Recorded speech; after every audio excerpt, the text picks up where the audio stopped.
Welcome to అభినవ భారత్ నేను రఫీ. పొంగులేటి శ్రీనివాసరెడ్డి ఎవరైతే ఉన్నారో తెలంగాణ మినిస్టర్గా ఉన్నారు ఈయన పైన ఈయనకు సంబంధించిన రాఘవ కన్స్ట్రక్షన్ పైన అయితే కేసు అవ్వడం జరిగింది.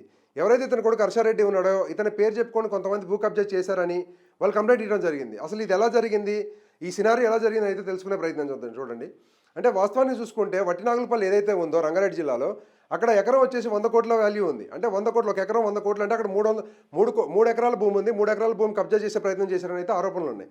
3 ఎకరాల భూమి అంటే 300 కోట్ల ఆస్తి. అది 300 కోట్ల విలువ చేసే ఆస్తి అంటే సాధారణ ప్రజలు అక్కడికి వెళ్ళి ఉండే పరిస్థితి లేదు. సాధారణ ప్రజలు అక్కడ అంత ల్యాండ్ ఉండే పరిస్థితి లేదు. ఆ 3 ఎకరాలు కూడా ఎవరైతే పల్లవీష అనే ఒక మహిళకు సంబంధించిన ల్యాండ్, ఆమె కంప్లైంట్ చేయడం జరిగింది. అసలు ఏం జరిగిందంటే 30వ తారీఖు రోజు కొంతమంది అంటే 70 మంది బౌన్సర్లతో అందరూ కలిసి, పెద్ద పెద్ద బౌన్సర్లు అంటే కిరాయి రౌడీలు అన్నట్టు, కిరాయి రౌడీలు లాగానే బిహేవ్ చేస్తారు వాళ్ళు. బౌన్సర్స్ అంటే వాస్తవానికి ఎలా ఉండాలి, ప్రొఫెషనల్గా ఉండాలి. ఆ పబ్బుల్లో అక్కడ ఇక్కడ సెలబ్రిటీని ప్రొటెక్ట్ చేసుకుంటూ ఉంటారు.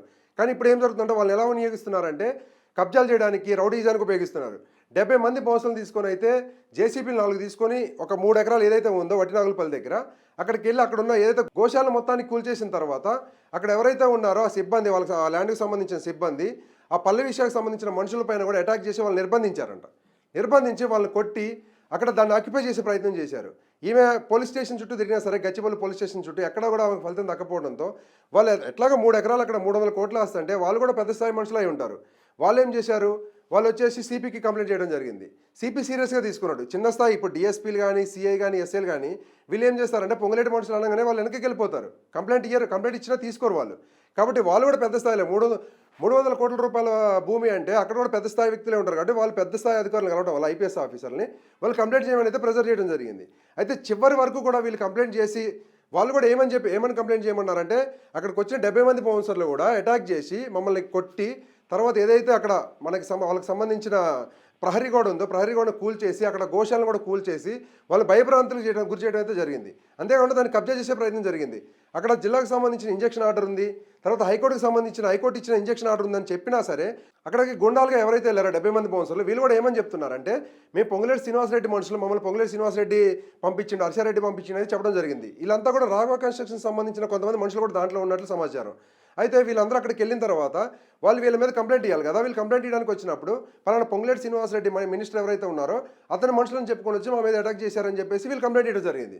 ఆబ్వియస్గా ఏం జరుగుతుంది, గవర్నమెంట్లో ఉన్న మినిస్టరు, అందులో కీలక నేత, ఈయన రెండో సీఎం అని కూడా చెప్పుకుంటూ ఉంటారు. ఈయన మనుషులు అనేసరికి వాళ్ళు ఏం చేశారు, భయపడ్డారు పోలీసులు ఇవ్వకుండా. అక్కడ డిఎస్పీ కూడా ఈ రౌడీ షీటర్లకి సపోర్ట్ చేశాడనే విమర్శలు కూడా వాళ్ళు చెప్పడం జరిగింది. అయితే ఫైనల్గా వీళ్ళంతా కూడా వీళ్ళు పై ఆఫీసర్లను కన్సల్ట్ అవ్వడం వాళ్ళు కింద డిఎస్పీ, సిఐ, ఎస్ఐ ఈ స్థాయిలో వాళ్ళు వీళ్ళైతే కేసు ఫైల్ చేయట్లేదు. ఎందుకంటే మినిస్టర్ కదా, గవర్నమెంట్లో ఉన్నాడు, వాళ్ళకి ఏమన్నా థ్రెట్ అవుతుందో వాళ్ళ భయం వాళ్ళది. పోలీసు అందరూ కూడా ఒక పార్టీకి ఏదైతే ప్రభుత్వంలో ఉంటుందో ఆ పార్టీకే సపోర్ట్ చేస్తున్నారు. అయితే పెద్ద స్థాయి అధికారి, ఐపీఎస్ ఆఫీసర్ అధికారికి వెళ్ళడం వల్ల అక్కడ ఉన్న కమిషనర్ ఏం చేసిందంటే కేసు ఫైల్ చేయండి వీళ్ళ మీద అని చెప్పడం జరిగింది. చెప్పిన తర్వాత కూడా హర్షారెడ్డి పేరు దాని మీద ఎంటర్ చేద్దామని చెప్పేసి కేసు ఫైల్ చేద్దామని గచ్చిబౌలిలో ప్రయత్నిస్తే పోలీసులు చివరి దశ వరకు కూడా హర్షారెడ్డి మీద, పొంగులేటి శ్రీనివాసరెడ్డికి సంబంధించిన మనుషుల మీద కేసు ఫైల్ చేద్దామని చూస్తే ఎక్కడ కూడా అవనీకుండా చేశారు. ఫైనల్గా కొంతమంది మీద మాత్రమే కేసు ఫైల్ అవ్వడం జరిగింది గచ్చిబౌలి పిఎస్లో. పొంగులేటి శ్రీనివాసరెడ్డి ఏదైతే కన్స్ట్రక్షన్ కంపెనీ ఉందో రాఘవ కన్స్ట్రక్షన్స్, దానికి సంబంధించిన మనుషుల మీద, కొంతమంది మనుషుల మీద అయితే కేసు ఫైల్ అవ్వడం జరిగింది. ఎందుకంటే అక్కడ తీసేయడానికి లేదు. పొంగులేటి శ్రీనివాసరెడ్డి ప్రయత్నించండి ఎందుకు ఫైల్ చేయకుండా కేసు ఎఫ్ఐఆర్ అవ్వకూడదని చెప్పేసి. బట్ ఏంటంటే మనకున్న సమాచారం ఏంటంటే పైన అదే ఎవరైతే సీఎం ఉన్నాడో ఇప్పుడు ఈ టైంలో మీ కొడుకు పేరు కానీ మీ పేర్లు కానీ తీసేస్తే ప్రభుత్వం మొత్తానికి ఇబ్బంది అవుతుంది, గవర్నమెంట్కి ఇబ్బంది అవుతుంది, ప్రజల్లో నెగిటివిటీ వెళ్ళిపోతుందని చెప్పడంతో అక్కడ పొంగులేటి శ్రీనివాసరెడ్డి వెనకకి తగ్గి ఏది జరిగేది అది జరుగుతుంది, ఇది కేవలం ఇద్దరు మనుషులకు సంబంధించిన సమస్య, ఇద్దరు మనుషులకు సంబంధించిన ల్యాండ్కి సంబంధించిన సమస్య, కానీ మాకు దీంతో సంబంధం ఏం లేదైతే ఆయన చెప్తుండు. బట్ ఎంత చెప్పినా సరే ఈయనకు సంబంధం లేకుండా అయితే ఆయనకు తెలియదు కదా ఆ కేసు గురించి. ఇద్దరు మనుషులకు సంబంధించిన సమస్య అంటే ఒక మనిషి మీ వల్ల ఉండొచ్చు కదా. వాస్తవాన్ని చూసుకుంటే పొంగులేటి శ్రీనివాసరెడ్డి ఖమ్మం జిల్లాలోని పాలేరు కాన్స్టిట్యున్సీ నుంచి ఎమ్మెల్యేగా పోటీ చేసి గెలిచిండు ఆయన. అంటే పాలేరు కాన్స్టిట్యున్సీ ఒక ఓపెన్ కేటగిరీలో ఉంటుంది, అక్కడ చాలా టఫ్ కాంపిటీషన్ ఉంటుంది.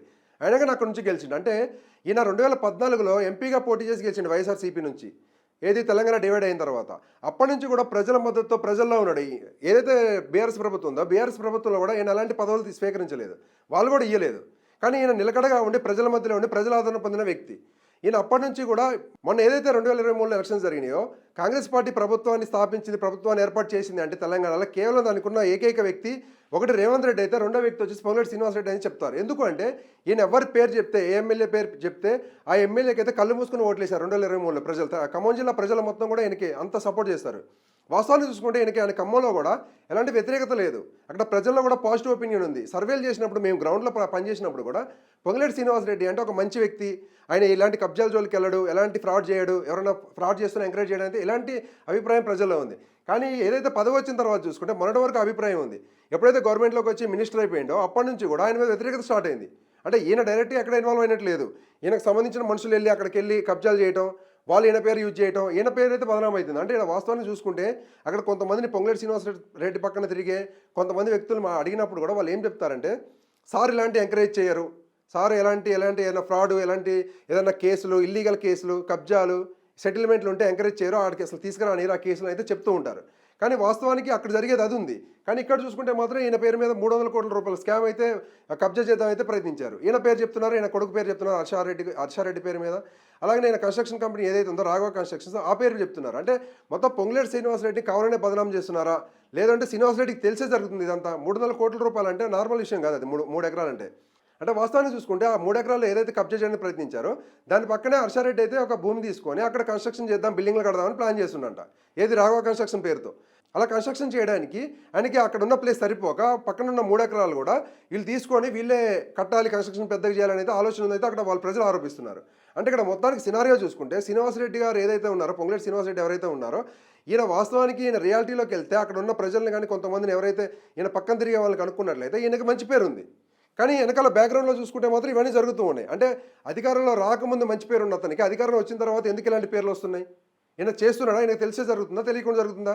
పొంగులేటి శ్రీనివాసరెడ్డి అయితే దీని మీద స్పందించండు. ఏమో స్పందించిండు, నాకు దీనికి సంబంధం లేదు, ఒక ఇద్దరి మధ్యలో జరుగుతున్న గొడవ ఇది, ఇద్దరి మధ్యలో జరుగుతున్న ఒక భూ వివాదం మాత్రమే అని చెప్పిండు. అంటే ఈయనకి సంబంధం ఉంది, అంటే ఈయనకు తెలుసు ఎంతో కొంత దాని మీద నాలెడ్జ్ లేకుండా జరగట్లేదు. బట్ ఇట్లా కబ్జా చేయడానికి వెళ్ళినప్పుడు ఈయన వ్యతిరేకించాలి కదా. పొంగులేటి శ్రీనివాసరెడ్డి ఎవరైతే ఉన్నారో ఈయన వ్యతిరేకించాలి. అట్లా వెళ్ళకూడదు, 70 మంది బౌన్సర్లు తీసుకుని వెళ్ళకూడదు, వాళ్ళ దగ్గర ఇంజక్షన్లు ఆర్డర్ ఉన్నాయి అని చెప్పినా సరే అటాక్ చేయకూడదు, ఈయన ఖండించాలి. అది ఖండించకుండా మాకు వాళ్ళకి సంబంధం లేదని చెప్పడం ఏంటి? ఇక్కడున్న ఈ సినారియో మొత్తం చూసుకుంటే ఇది మొత్తం ఏదైతే సినారియో జరిగిందో ఈ సినారియో మొత్తం జరిగేది మొత్తం కూడా శ్రీనివాసరెడ్డికి తెలిసే జరుగుతుంది. అంటే ఖచ్చితంగా ఆయన ఒక 10 సీట్లు ఎమ్మెల్యే సీట్లను గెలిపించుకోవడం కాదు, ఆయనే ఓడిపోతాడు ఈసారి. అక్కడ ప్రజలు ఆయనే ఓడగొట్టే ప్రయత్నం అయితే చేస్తారు. ఎందుకంటే ఇప్పుడు ఏదైనా కానీ భూ కబ్జాలు, సెటిల్మెంట్లు, రౌడీయిజం వీటిని ఎంకరేజ్ చేసే నాయకులను ఎవరు కూడా గెలిచినట్టు చరిత్రలో లేదు. ఎవరైనా ఆ టైంలో వీళ్ళు గవర్నమెంట్లో ఉంటే ఈ పీరియడ్లో చేస్తారు, నెక్స్ట్ పీరియడ్ కల్లా వాళ్ళు ఖతమైపోతారు, వాళ్ళని గెలిపారు. ఇంకా ప్రజలు చాలా తెలియగలరు. కాబట్టి పొంగులేటి శ్రీనివాసరెడ్డి దీనిపైన అయితే ఖచ్చితంగా స్పందించాలి. మళ్ళీ దానికి సంబంధించిన సమస్య ఏదైతే ఉందో ఆ సమస్యను క్లియర్ చేయాలి. ఇద్దరు మధ్యలో జరుగుతున్న గొడవ అని చెప్పేసి మీకు తెలిసినప్పుడు ఆబ్వియస్గా మీరు దాన్ని క్లియర్ చేయాలి కదా. ఇంజక్షన్ ఆడుతుందని వాళ్ళు చెప్తున్నారు, మీరు వెళ్ళి సపోర్ట్ చేయాలి కదా ప్రజలకి. ఏదో వట్టినాగులపల్లి 3 ఎకరాల ల్యాండ్ ఉన్న సంబంధించిన రైతులు ఉన్నారో, ఎవరైతే వాళ్ళు ఉన్నారో ల్యాండ్ ఓనర్స్, వాళ్ళ దగ్గరికి వెళ్ళాలి. మీరు వెళ్ళి వాళ్ళని సందర్శించి వాళ్ళ దగ్గరికి వెళ్ళి ఏందమ్మా సమస్య ఏందని తెలుసుకొని వాళ్ళకి సపోర్ట్ చేయాలి. వాళ్ళ సైడ్ న్యాయం ఉంటే ఇంజక్షన్ ఆడుతుందంటే ఆబ్వియస్గా కోర్టు ఎందుకు ఇచ్చింది, వాళ్ళ సైడ్ న్యాయం ఉందని ఇస్తుంది. మీరు అది చేయకుండా ఇద్దరి మధ్య జరిగే గొడవ, దీనికి మాకు సంబంధం లేదంటే ఎవరు నమ్మరు కదా. మీరు ఖచ్చితంగా దీని మీద డిసిషన్ తీసుకోవాలి. ఎవరైతే దీనికి కారకులు ఉన్నారో వాళ్ళు ఖచ్చితంగా మీరు వాళ్ళపైన చర్యలు తీసుకోవాలి. వాళ్ళకి సంబంధించిన ఎవరైతే న్యాయం ఉందో, ఎవరైతే న్యాయం ఉందో వాళ్ళు ఖచ్చితంగా న్యాయం చేయాలి. అప్పుడు మాత్రమే వాళ్ళు ప్రజలు నమ్ముతారు. Thank you.